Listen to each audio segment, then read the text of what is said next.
보실 말씀은 누가복음 7장입니다. 누가복음 7장 36절에서 50절 말씀까지 일단 읽기로 하겠습니다. 지난주에 이어서 드리는 말씀이기 때문에 지난주의 말씀을 다시 하진 않고 아주 간략하게 말씀드리면서 이번 주 마치기로 하겠습니다. 35절 36절이군요. 36절. 한 바리새인이 예수께 자기와 함께 잡수시기를 청하니 이에 바리새인의 집에 들어가 앉으셨을 때에 그 동네에 죄를 지은 한 여자가 있어 예수께서 바리새인의 집에 앉아 계심을 알고 향유 담은 옥합을 가지고 와서 예수의 뒤로 그 발 곁에 서서 울며 눈물로 그 발을 적시고 자기 머리털로 닦고 그 발에 입 맞추고 향유를 부으니 예수를 청한 바리새인이 그것을 보고 마음에 이르되 이 사람이 만일 선지자라면 자기를 만지는 이 여자가 누구며 어떠한 자 곧 죄인인 줄 알았으리라 하거늘 예수께서 대답하여 이르시되 시몬아 내가 내게 이를 말이 있다 하시니 그가 이르되 선생님 말씀하소서. 이르시되 빚주는 사람에게 빚진 자가 둘이 있어 하나는 500데나리온을 졌고 하나는 50데나리온을 졌는데 갚을 것이 없으므로 둘 다 탕감하여 주었으니 둘 중에 누가 그를 더 사랑하겠느냐. 시몬이 대답하여 이르되 내 생각에는 많이 탕감함을 받은 자니이다. 이르시되 내 판단이 옳다 하시고 그 여자를 돌아보시며 시몬에게 이르시되 이 여자를 보느냐. 내가 네 집에 들어올 때 너는 내게 발 씻을 물도 주지 아니하였으되 이 여자는 눈물로 내 발을 적시고 그 머리털로 닦았으며 너는 내게 입 맞추지 아니하였으되 그는 내가 들어올 때로부터 내 발에 입 맞추기를 그치지 아니하였으며 너는 내 머리에 감람유도 붓지 아니하였으되 그는 향유를 내 발에 부었느니라. 이러므로 내가 네게 말하노니 그의 많은 죄가 사하여졌도다. 이는 그의 사랑함이 많음이라. 사함을 받은 일이 적은 자는 적게 사랑하느니라. 이에 여자에게 이르시되 내 죄의 사함을 받았느니라 하시니 함께 앉아 있는 자들이 속으로 말하되 이가 누구이기에 죄도 사하는가 하더라. 예수께서 여자에게 이르시되 내 믿음이 너를 구원하였으니 평안히 가라 하시니라. 예수님의 인기가 지금은 절정에 달해 있을 때입니다. 그리고 공식적인 반대가 형성되지 않은 때입니다. 주님의 인기가 날이 갈수록 높아지니까 물론 종교 지도자들이나 위협을 느끼는 어떤 권세자들에게 있어서는 경계의 대상이고 좀 미워하지만 공식적인 차원에서 산헤드린 공회라든가 이런 데서 언도해가지고 나쁜 놈이다, 공공의 적이다 하는 그러한 때가 아니기 때문에 지금으로서는 주님의 복음 전파가 가장 최고조에 달하는 때이죠. 소문에 소문을 더하고 사방각체 수많은 사람들이 주님께로 몰려오는 이때 주님께서는 한 백부장의 믿음을 보시고 그 하인을 고쳐주시는 장면을 보게 됩니다. 지난주에 보았던 부분이죠. 7장 초반에 있는 거 누가복음. 여러분 백부장의 믿음은 아주 순수한 믿음이라고 말씀드렸습니다. 일상생활 속에서 흔히 보는, 편히 말해서 내가 백부장인데 윗사람이 명령하면 난 들을 것이고 순종할 것이고 내가 밑사람한테 말하면 이 사람도 들을 것을 내가 당연히 여기듯이 주님 내게 말씀하소서, 말씀만 하소서 나올 줄로 믿습니다. 너무도 간단하죠. 당연하죠. 그러한 것이 순수 믿음이고 이 순수 믿음은 사실 큰 믿음이라 말씀을 드립니다. 그리고는 그렇게 고쳐주신 다음에 주님이 탄복할 만한 믿음이라고 칭찬하신 다음에 길을 가시다가 과부의 독자가 죽어서 절망 속에 울고 있는 그 장례 행렬을 보면서 주님께서는 그 장례 행렬을 멈추게 하시고 그 죽은 사람을 살려주시는 장면이 나와요. 무슨 뭘 기대하는 것도 아니고 고쳐달라고 부탁한 것도 아니고 절망 속에 있는 그 사람들을 정말 불쌍히 여기는 마음으로 그 독자를 다시 살려내시는 장면을 우리가 봅니다. 그런 연후에 사람이 와가지고 물어보죠. 정말 당신이 그분입니까? 우리 요한 선생님께서 불렀습니다. 그렇게 해서 이렇게 알려주었습니다. 그렇게 물어보라고 했습니다. 주님께서는 그렇게 일말마의 의아심을 가지고 있는 세례 요한을 존중하시면서 그렇게 말씀하십니다. 내가 바로 이사야 선지가 말한 메시아다라고 간접 알려주시면서 세례 요한의 신앙과 성경 지식을 존중하시는 장면을 보게 되죠. 그래서 의심하지 말라는 거죠. 의심할 여지가 없다. 오늘 우리에게 주시는 귀한 말씀이죠. 의아심을 가질 만한 이유가 없다. 그냥 온전히 믿어라 이거예요. 우리는 세례 요한보다 더 많은 지식을 가지고 있습니다. 예수님에 대해서. 왜냐하면 신약 성경 우리에게 주어져 있으니까. 그래서 일말마의 의심을 가질 필요 없이 전적인 신뢰를 할 수 있는 분이 예수님이다 이거입니다. 이제 그러면서 오늘 우리가 볼 말씀은 향유 사건이에요. 향유. 특히 향유 사건이 있으면서 거기에 비유를 든 탕감 사건을 우리가 보게 됩니다. 사실 이 누가복음 여기에 기록되어 있는 여인은 우리가 잘 알듯이 마태, 마가, 요한에 있는 여인과는 다른 여인입니다. 마태, 마가, 요한에 있는 여인은 우리가 잘 알듯이 마르다 마리아, 그 마리아를 말하는 거죠. 누이 동생 누구의? 누구죠? 더 크게.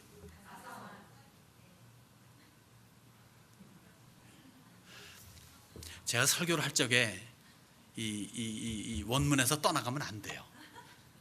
잘 아는 사람의 이름도 기억이 좀 안 나요. 뭐다 다시? 나사로. 그러죠. 미스터 나사로의 누이 동생이 이제 예수님의 머리부터 쫙 씻지 않았습니까? 이 여인은 다른 여인입니다. 혹간에 누구는 뭐 막달라 마리아라고도 하긴 해요. 여러 가지 이유를 들어가지고 뭐 등등등 뭐 귀신 들린 여인은 그런 보통 음탕한 여인 이런 식의 공식이 있는데 그건 아니고 또 찬송가도 있죠. 막달라 마리아 같이 뭐 향유 옥합 이것도 아니고 이 여인은 이름 모를 여인입니다. 이름 모를 여인이 주님 앞에 나와서 주님에게 최고의 헌신을 드리는 순간이죠. 이 여인이 과연 예수님께서 메시아임을 알았을까요? 분명히 알았습니다. 그래서 한없이 울고 있습니다. 무슨 죄인지 몰라요. 그러나 분명히 큰 죄입니다. 많은 사람들이 알만한 사람들은 다 아는 죄예요. 아마도 반복된 죄에 있는지도 모르겠습니다. 어딜 가나 이 여인을 아는 사람들은 이 여인을 보는 사람들은 알고 그래서 그 죄가 무엇인가를 알기 때문에 항상 꼬리표를 달고 평생을 살아가야 하는 여인입니다. 근데 이 시간에 주님에게서 깨끗이 씻겨짐을 받습니다.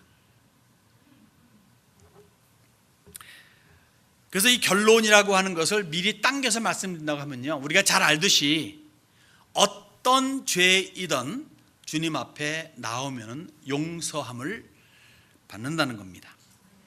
그것이 얼마큼 크든 작든 간에, 그것이 단회적이든 반복적이든 간에, 은밀한 것이든 만천하에 알려지든 간에, 심지어 사회에서 매장될 정도로 큰 것이든 우리 주님 앞에 나오기만 하면 용서함을 받는다는 거죠.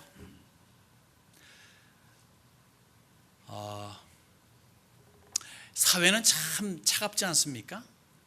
살만한 사회야. 돈 있는 사람들, 좀 권세 있는 사람들은 살만한 사회야. 그렇지만은 그렇지 않은 사람들에게는 힘든 사회죠. 근데 일반적 사회는 참 차갑습니다. 특히 요새같이 미투 세대 같은 때는요, 수십 년 전에 벌어진 사건이 오늘날에도 꼬리표가 되어가지고 한번 들추어지면 그냥 뭐 버지니아 법원에서 쫓겨날 수 있을 만한 정도로 그런 식으로 아주 매정한 사회가 되었고, 용서가 이제는 별로 허락되지 않는 사회로 점점 변모해 가는 것 같습니다. 뭐 죄를 묻고 하라는 얘기는 아닌데, 용서함이 없는, 졌으면 당연히 응당히 처벌을 받아야 하는 것으로 딱 머릿속에 이제는 자리매김되어 있는 그런 사회로 변모되어 가는 것 같습니다. 그러나 예수님께 나오게 되면은 무슨 죄든지 용서함을 받습니다. 그렇다고 해가지고 죄를 대수롭게 여기지는 마시기 바랍니다. 뭐 그까짓 거 가지고 그러지 마세요. 그까짓 거 때문에 주님께서는 십자가에 달려서 죽으신 거예요. 또 그렇다고 해가지고 너무 또 심각히 생각해서 내 죄는 용서받지 못할 죄야 하면서 자포자기하지 마시기 바랍니다. 주께 나와 고백하면은 사죄의 은총을 입습니다. 이사야 선지가 이미 구약에서 말했잖아요. 신약만이 아니라 이사야에서 이렇게 말합니다. 여호와께서 말씀하시되 오라 우리가 서로 변론하자. 너희 죄가 주홍 같을지라도 눈과 같이 희어질 것이요 진홍같이 붉을지라도 양털같이 희게 되리라. 이미 예수님 태어나시기 700년 전에 이사야 선지를 통해서 주신 말씀이에요. 예수님께서 신이 실천하셨고 예수님의 제자 중에 요한 사도도 역시 마찬가지로 요한 1서를 통해서 나오기만 하면 자백하기만 하면 깨끗하게 해주신다고 하는 약속을 주고 있지 않습니까? 주님께 나오는 게 문제예요. 안 나와서 문제지. 그냥 끌어안고서 아니면 너무 또 대수롭게 여겨가지고 그런 것은 지양해야 된다는 거죠. 여기 본문에서 우리는 극명한 대조를 봅니다. 바리새인은 비록 예수님에 대한 일말마의 호의감이 있었을는지는 몰라도 율법의 나름대로 자기가 가지고 있는 율법의 한계를 지금 넘어서지를 못하고 있어요. 심지어 초청 인사에게 당연히 베푸는 발 씻을 물조차도 지금 주지 않았습니다. 환영의 표현으로서 입맞춤도 없었습니다. 존경의 표현으로 기름 바름도 없습니다. 좀 초청의 목적이 좀 수상하다 느껴지지 않아요? 오히려 냉대한다. 뭔가 좀 꼬투리 잡으려는 거 아니야? 라고 하는 느낌을 주기도 합니다. 반면에 여기 여인 죄의 깊이를 통감하고 있습니다. 그래서 주님께 대한 최고의 예우를 갖춥니다. 비록 비싼 향유를 주님의 머리가 아니라 발에 붓습니다. 발에 붓기 전에 주체할 수 없는 그 눈물이 주님의 발을 적시고 적셔진 그 발을 아름다움의 상징인 자기의 머리털로 닦고 그 다음에 한없이 그 발에 입맞춤을 하고 그런 연후에 향유를 부읍니다. 최고의 헌신이죠. 발을 씻긴다 해서 기억나는 거 있어요? 예수님께서 제자들 앞에서 그랬잖아요. 잡히시는 날 최후의 만찬을 끝내고 허리에 수건을 두르시고 제자들 일일이 발을 씻겨줬어요. 그 이후에 제자들이 서로의 발을 씻겨주는 마음으로라도 그렇게 겸손한 자세로 낮은 자세로 섬기는 그런 것을 제대로 이행하지 못했는데 예수님께서 그렇게 신뢰를 보여주기 이전에 이미 여인은 주님의 발을 씻는 그러한 헌신을 최고의 겸손을 보여주었다는 겁니다. 그래서 이 여인의 헌신을 통해서 향유 부음을 통해 가지고 우리가 몇 가지 배울 것이 있는데 하나만 보고자 합니다. 시간이니까 뭐냐면요, 우리가 주님에게만큼은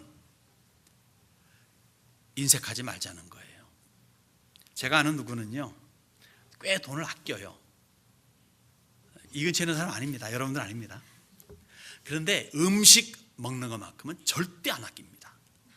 그래서 저는 오히려 음식을 아끼는데 안 아껴. 먹는 것만큼은 제대로 먹어야 된다고. 그거 보면서 저도 배운 게 뭐냐면요, 맞아, 사람이 자기가 정말 좋아하는 걸 아끼지 않더라 이거예요. 여러분이 정말 좋아하는 게 무엇이고 누굴까요? 당연히 예수님이어야 될 겁니다. 예수님한테만큼은 인색하지 말자는 거예요. 여기 바리새인 보세요. 주님을 초청했습니다. 물도 안 줬어요. 입 맞추지도 않았어요. 환영의 액션도 없습니다. 이 사람이 무슨 악의가 있어서 그런 것 같지는 않습니다. 그러나 논란의 대상인 바리새인이니까 바리새인들에게 있어서는 논란의 대상이 예수님 아니에요. 그 당시에 이분을 모셨다. 상당한 용기를 낸 거예요. 사실은 후환이 어떨는지는 모르는데 그러면 일단 모셨으면은 그래도 뭔가 좀 최소한의 예우를 같이 해야 되는데 그나마도 안 한 것을 보게 되면은 그 사람 마음속에는 번민이 있었던 것 같아요. 좋은 것 같은데 이것도 나중에 이러면서 그 어떤 그 최소한의 예우조차도 갖추지 않는 이 사람을 우리는 보게 됩니다. 다시 말해서 나름대로 자기가 알고 있는 율법 내지는 장로의 전통의 한계를 벗어나지 못하고 있는 것을 보게 되죠. 많은 우리들 그렇지 않습니까? 믿음은 가지고 있는데 뭔가 자기가 가지고 있는 어떤 그 테두리가 있어. 그 테두리를 벗어나지 못해요. 성경에서 요구하지 않는 건데도 불구하고 뭔가 자기도 느끼고 있는데 그것을 깨지 못하는, 자기 어떤 그 조그만 그런 계란 껍질 같은 것을 깨지 못하는 그런 분들도 없지 않아 많이 있는 것을 보게 됩니다.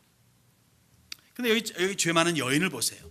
자기 집도 아니에요. 이 죄 많은 여인은 어떻게 이 사람의 집에 들어가는지 잘 모를 일입니다.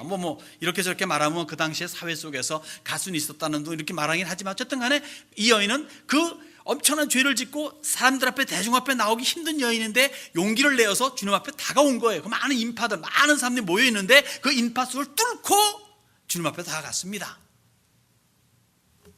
그리고는 가지고 있는 것 중에서 최고의 것을 주님 앞에 드립니다. 귀한 것이죠. 향유, 아름다움이죠. 머리털, 삶이죠. 비록 죄인된 삶이지만 그 삶 자체를 눈물로써 표현해 드리는 겁니다. 우리는 압니다.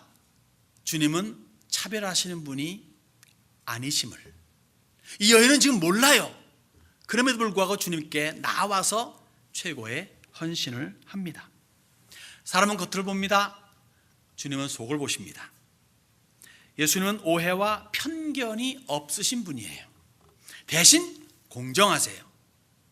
옳고 그름을 확실히 아세요.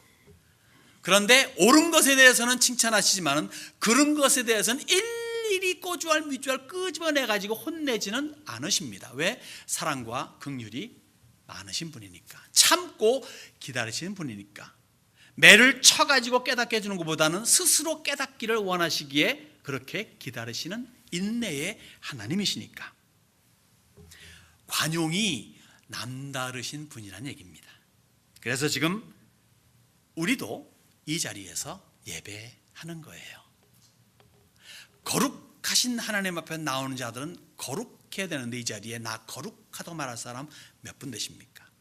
저도 못합니다. 그 말을. 그런데 이렇게 나와 있습니다. 그리고 성도라고 하는 거룩한 무리라고 하는 그러한 레이블을 가지고 이렇게 감히 하나님 앞에 예배할 수 있습니다. 왜요? 우리 주님의 엄청나신 인내와 긍휼과 사랑이 우리를 감싸고 있기 때문이죠. 그러면서 예수님께서는 비유를 베푸십니다. 지극히 당연한 답을 요구하는 질문이에요. 삼척 동자도 알만한 질문을 던집니다. 너무도 쉽기 때문에 이 바리새인은 뭔가 뒤틀린 반전이 뭐가 있는 거 아니야라고 해가지고 내 생각에는 이라고 하는 말까지 붙일 정도 너무도 쉬운 그러한 질문을 던집니다. 빚진 사람 둘이 있다. 왼쪽에 있는 놈은 어중이고 오른쪽에 있는 놈은 뭐다? 떠중이다. 많이 빚졌다. 빚쟁이가 그런데 넓은 너그러운 마음으로 둘 다에게 아량을 베풀죠. 빚을 갚지 않아도 된다. 그러면 누가 더 고마워할까 이거예요. 여러분도 답할 수 있죠? 너무나 쉬운 답입니다. 그래서 우리는 여기에서 두 가지를 보려고 그래요. 연결된 두 가지입니다. 하나는 뭐냐면요, 죄를 많이 진 자가 회개함에 이르게 되면은 죄를 적게 진 자보다 더 주님을 많이 사랑하고 충성하고 헌신한다는 거예요. 어떻게 보면 지극히 당연한 말이죠. 그럼 이제 여러분들 가운데서 나는 이 사람보다 주님을 좀 적게 사랑하는 것 같으니까 내가 죄가 적은가? 라고 생각할 수도 있겠습니다. 그래서 두 번째 걸 넘어가는 거예요. 뭐냐면은 죄를 많이 깨닫는 자가 더 주님의 사랑을 깨닫고 충성하고 헌신한다는 거예요. 같은 죄를 지었는데 여기 어중이는 좀 적게 깨달아. 내가 좀 잘못은 했지만 이렇게 나가고, 여기 떠중이는 나 그러면 안 되는데 이 내 꼴이 먹고 이런 식으로 나오는 케이스가 되는 거예요. 깨달음의 강도가, 깊이가 다른 겁니다. 그래서 더 깨닫는 자가 주님을 더 사랑하고 충성한다는 거죠. 물론 이 자리에 난 죄인이 아니야 라고 말할 만한 그런 무식 충만이나 교만 충만은 없을 줄로 압니다. 그러나 깨달음의 차이는 있어요. 비록 믿지만, 그래서 구원은 확신하지만 깨달음이 부족합니다. 내가 얼마나 죄 가운데 살아가고 있음을 깨닫는 자가 주님의 사유의 은총을 더 사무치게 깨닫고 감사하며 겸손히 충성을 더할 수가 있습니다. 본문의 여인은요, 내 죄의 사함을 받았느니라는 언도를 받아요. 누구에게서? 예수님에게서. 예수님은 누구다? 궁극적인 심판주이십니다. 지방법원에서 무죄, 고등법원에서 무죄, 대법원에서 무죄를 받으면은 지방, 고등, 대법원에조차도 내가 저지른 잘못을 몰래 숨겨가지고 성공해가지고 결국 무죄 판결을 받으면요, 그럼 무죄인 거예요. 그런데 예수님 누굽니까? 속속들이 다 아시는 분이에요. 다 알아요. 숨겨도 숨길 수가 없어요. 그런데 이분에게서 무죄하게 되면은 무죄예요. 그리고 숨겨놓은 죄가 아니라 깨끗이 씻겨지는 죄로, 없어지는 죄로, 동의서에서 먼 죄로 다시는 주님께 기억지 아니하는 그러한 죄가 되기 때문에 죄가 없는 것과 방불합니다. 그렇게 용서함을 주시는 심판주 예수님에게서 언도를 받습니다. 용서하마, 안전하게 평안히 가라. 영구적인 용서입니다. 영원한 용서입니다. 주님께로 나와 죄의 깊이를 깨닫고 주님께 통회 자복하는 자들에게는 이러한 은총이 임합니다. 여러분 모두에게 이러한 은혜가 available, 유용하게 앞에 있습니다. 택하십시오. 매일마다 하나님 앞에 나와 기도하며 그래서 죄의 깨끗함을 얻는 여러분들이 되시기를 바랍니다. 여러분, 바울이 그렇게 말합니다. 나는 죄인 중에 괴수다. 언제 그 말했다 그랬죠? 인생 후반부라 그랬어요. 젊을 때 그런 말 안 했어요. 왜? 사역이 바쁘잖아요. 하고 싶은 게 많잖아요. 그럼 내가 지금 이걸 해야 되는데, 주의 영광을 위해서 이걸 해야 되는데, 자기 삶 돌아볼 시간이 많이 없었어요. 그냥 일로 전진, 막 나아가고 돌격 뭐 이런 식으로. 그래서 뭐 이 동네 저 동네 가가지고 복음을 전하고, 안 믿으면 죽어, 믿어야 돼 뭐 이런 식으로 해가지고 열심히 했습니다. 인생 후반부에 돌아가면서 1차, 2차, 3차 전도를 끝내가면서 아하, 자기 인생도 돌아보잖아요. 그러면서 얼마나 내가 죄인임을 깨닫고 과거보다 더 깨닫고 더 덜 죄를 짓는데도 더 깨닫는 거예요. 더 깊이. 그래서 고백한 것이 나는 죄인 중에 괴수다 라고 말하는 거예요. 내가 다른 사도들보다 더 많이 일했는데 그런데 나는 괴수야 라고 고백하는 거예요.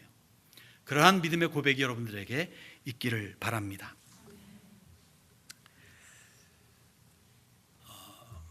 두 번째 볼 것은요, 그러니까 마지막 볼 것은요, 마태복음 11장에 있는 말씀입니다. 여기 주님께서 꾸지람을 엄청나게 하는 도시들이 있어요. 11장 20절에서 24절을 보시면은 예수께서 권능을 가장 많이 베푸신 고을들이 회개하지 아니하므로, 마태복음 12장 20절입니다. 그때 책망하시되 화 있을진저 고라시나, 화 있을진저 벳세다야, 너에게 행한 모든 권능을 두로와 시도에서 행하였더라면 그들이 벌써 베옷을 입고 제에 앉아 회개하였으리라.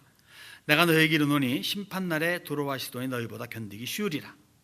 가버나움아, 내가 하늘에까지 높아지겠느냐? 음부에까지 낮아지리라. 내게 행한 모든 권능을 소돔에서 행하였더라면 그 성이 오늘까지 있었으리라. 내가 너에게 이르노니 심판날에 소돔 땅이 너보다 견디기 쉬우리라 하시니라.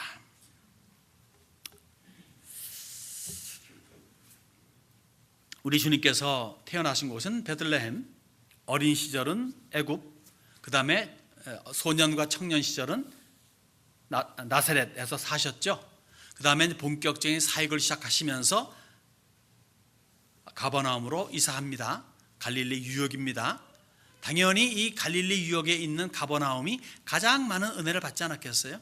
일단 그 집으로 동네 이사 갔으니까 주님께서 쉬시러 집에 가시거나 어쨌든 집에 가시게 되면 또 사람들이 몰려들 거 아니겠어요? 당연한 이치죠. 수많은 사람들이 와가지고 고쳐달라, 뭐 해달라 하는 것, 주님께서는 할 수 있는 한 최대한 도로 마다치 아니하시고 고쳐주시고 가르쳐주시고 전파하시고 천국 복음을 알려주시고 믿게 해주시고 하는 얼마나 일들이 그러면 이런 예수님이 계시는 동네는 뭘까요? 천국 같지 않겠습니까? 그런데 이 동네가 주님을 거절하는 거예요. 그럼 뭘까요? 지옥 같지 않겠습니까? 천국 같아야 될 동네가 지옥 같은 동네가 된다는 겁니다. 아이러니죠. 그래서 강조합니다. 비록 말씀이 육신이 되어서 사람 보이게끔 해가지고 말씀을 전파했음에도 불구하고 거절했다는 거예요. 보이는 것으로서 모든 것이 다 해결되는 것은 아니라는 겁니다. 보이는 것들이 사람을 변화시키는 게 아니라 오히려 보이지 않는 말씀이, 기도가 바탕이 된 말씀이, 성령이 역사하는 그러한 그 말씀이 사람을 변화시킨다는 거죠. 그래서 주님께서 말씀하시는 거예요. 내가 가는 게 너에게 유익하다. 내가 가면 성령이 안 온다. 내가 안 가면 성령이 안 온다. 내가 가야 성령이 오신다. 보혜사가 오면 너희를 모든 진리 가운데 인도하고 보혜사가 또한 감동을 시켜가지고 사람을 변화시킨다는 거죠. 물론 눈에 보이는 것들이 도움은 돼요. 사람이니까. 나는 확신도 심어줍니다. 그러나 변화, 진정한 변화, 심중의 변화는 말씀입니다. 말씀이 기초요 기둥입니다. 흔들리지 않는, 요동치 않는, 뽑히지 않는 근간을 마련해 주는 것이 말씀이에요. 그래서 하나님의 말씀을 계속 읽자고 그렇게 수십 년간 강조하는 게 바로 이것 때문에 그렇습니다.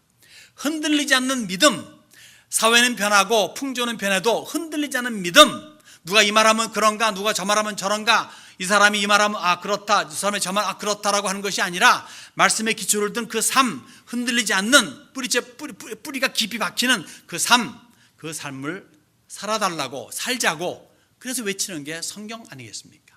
성경을 가까이 해야 된다는 거예요. 성경을 가까이 해야 된다는 거예요. 언제도 매년마다 읽어도 그래서 너무 익숙하다 할지라도 읽고 또 읽는 가운데 그 안에서 새로운 진리를, 오늘날에 만난 새로운 그런 어댑테이션, 어떤 그런 적응을 할 수 있는 그런 메시지를 계속 받아야 된다는 거죠.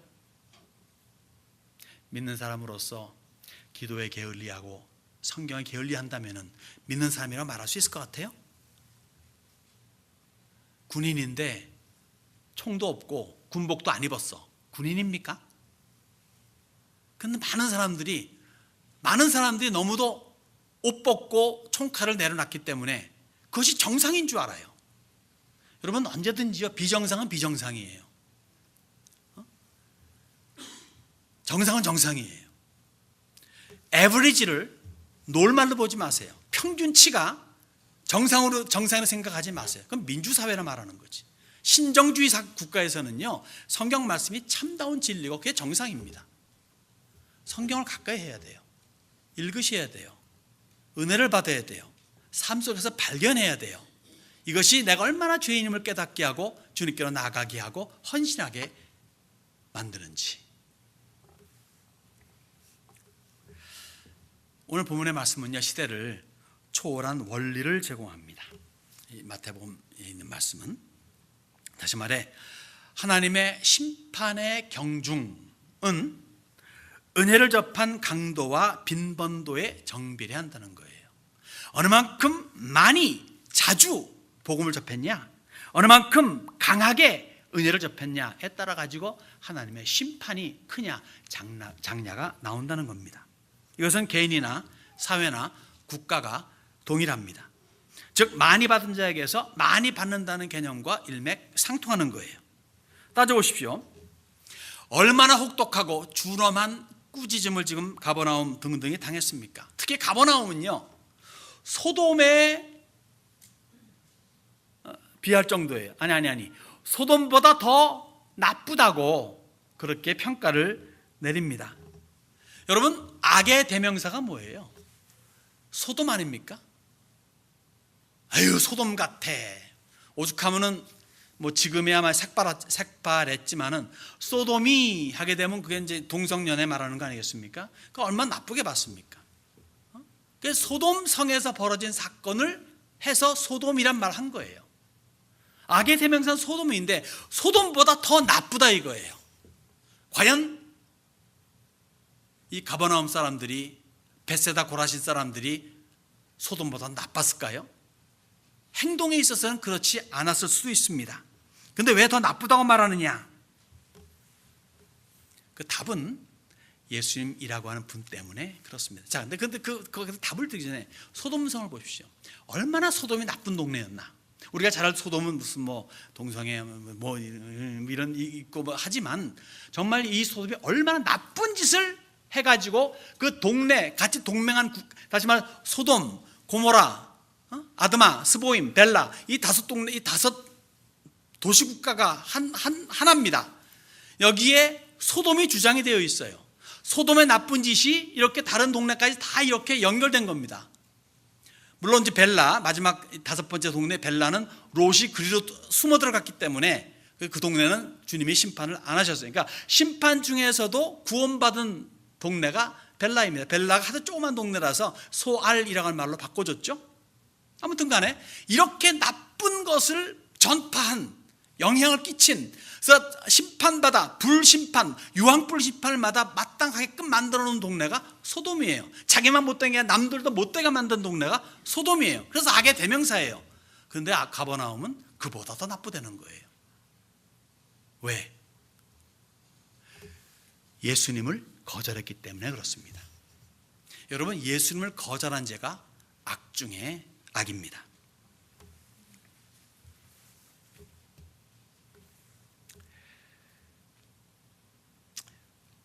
만일 소돔의 죄가 오늘날로 말해서 10년 징역이다라는 언도였다면 예수님을 거절한 죄는, 가버나움의 죄는 종신형 내지는 사형입니다. 뭐가 날까요? 에이 뭐 심판이야, 뭐 심판이니까 더 개털 모자 쓰다 천당 가면 되는 거고 지옥만 안 가면 되는 거지라고 그렇게 말하지 마세요. 여러분, 내세에서 상의 크고 작음이 이 땅에 살면서 결정되는 거 아세요? 아시죠?